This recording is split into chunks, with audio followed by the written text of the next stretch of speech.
Hi, നമുക്കൊന്ന് ചാലിയം വരെ പോയാലോ? കുറച്ച് ദിവസം മുന്നെടുത്ത വീഡിയോ ആണ് കേട്ടോ ഇത്. എന്തായാലും അന്ന് വലിയ തിരക്കൊന്നും ഇല്ലേനു. ഇതൊക്കെ അവിടുന്ന് നേരിട്ട് മീൻ വാങ്ങിയിട്ട് വരുന്ന ആൾക്കാരാണ് കേട്ടോ.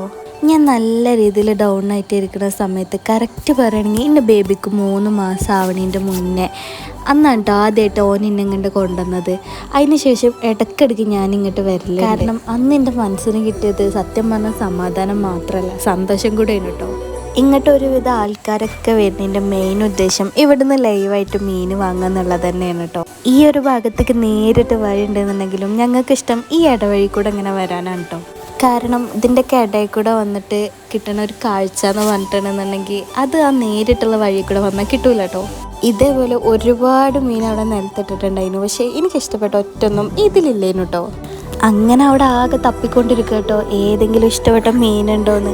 അതിൻ്റെ ഇടയിൽ ഓരോരുത്തർ പുതിയ പുതിയ മീൻ കൊണ്ടുവന്നിടുന്നുണ്ട്, ലേലം വിളിക്കുന്നുണ്ട്, അത് വന്ന് വാങ്ങുന്നുണ്ട്. ഞാൻ കുറേ നോക്കിയിട്ട് ഈ 2 മീനാണ് കേട്ടോ വാങ്ങിയത്. വാങ്ങിയ മീനൊക്കെ വണ്ടിയിൽ വെച്ചിട്ട് ഞങ്ങളിപ്പോൾ ബീച്ചിക്കാട്ടോ പോകുന്നത്. ഇന്ന് ഹോളിഡേ അല്ലാത്തതുകൊണ്ട് മാത്രമാണ് ഇവിടെ ഇങ്ങനെ ഒഴിഞ്ഞിടക്കണത്. ഈ ഒരു വഴി കൂടെ പോയ ആൾക്കാർക്ക് അറിയാട്ടോ ഇതിൻ്റെ ഒരു ഫീൽ എന്താണെന്ന്. പരന്ന് കിടക്കുന്ന കടലും കൊണ്ട് സമാധാനത്തോടെ അങ്ങനെ നടക്കുക. ഒരുപാട് പ്രാവശ്യം വന്നിട്ടുണ്ടെന്നുണ്ടെങ്കിലും ഞാനിതാ അക്കരെ പോയിട്ടില്ല കേട്ടോ. ഞാൻ വീഡിയോ എടുക്കണത് ശരിയല്ല എന്ന് പറഞ്ഞിട്ട് ഒരാൾ വീഡിയോ എടുത്തോണ്ടിരിക്കുക കേട്ടോ. ഇപ്പോൾ ഇതാണ് കേട്ടോ എൻ്റെ ലോകം എന്ന് പറയുന്നത്. കുറച്ച് മുന്നിലെത്തിയപ്പോണ്ട് ഒരുപാട് ആൾക്കാർ കൂട്ടം കൂടി ഇങ്ങനെ നിന്ന് ഒരു സ്ഥലത്തേക്ക് നോക്കണേ. ഞങ്ങൾ നോക്കിയപ്പോൾ ഉണ്ട് ഒരുപാട് മയിലാൾ ഇറങ്ങിയിട്ടുണ്ട് അവിടെ. ഈ ഒരു സീന് കണ്ടപ്പോൾ എനിക്ക് ഓർമ്മ വന്ന ഡയലോഗ് ഏതാണെന്നോ? ഒരു ഫിൽറ്ററിൻ്റെ ആവശ്യമില്ല, ഇതൊന്ന് നോക്കി നിങ്ങൾ. അവിടുന്ന് അങ്ങനെ പോന്നിട്ട് ബീച്ചിൽ ഇറങ്ങണതിൻ്റെ മുന്നായിട്ട് ഈ കാണുന്ന ലോഡർ ഫ്രൈസ് കഴിച്ചിട്ടുണ്ടായിരുന്നു കേട്ടോ. ബീച്ച് പിന്നെ കാണാണ്ട് താമസമുള്ളൂ. എൻ്റെ ബേബി ഇറങ്ങി ഓടിയിട്ടുണ്ടായിരുന്നു കേട്ടോ.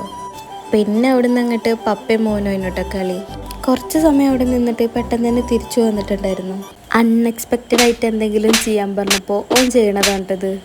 എൻ്റെ ബേബി ഞാൻ പറഞ്ഞാൽ കേട്ടില്ലെങ്കിലും ഓൻ്റെ പപ്പ പറഞ്ഞാൽ അത് കറക്റ്റായിട്ട് ഓൻ കേൾക്കൂട്ടോ. നല്ല കാര്യങ്ങളൊന്നും കേട്ടില്ലെങ്കിലും വേണ്ടാത്തതൊക്കെ ഓൻ അതേപോലെ ചെയ്യും. അവിടുന്ന് ഈ കാണുന്ന കല്ലുമ്മക്കായും കട്ട്ലേറ്റും പിന്നെ ഒരു ചായ ഒക്കെ കുടിച്ചിട്ട് തിരിച്ച് വീട്ടിലേക്ക് പോകുന്നു. അപ്പം ശരി, പിന്നെ കാണാം.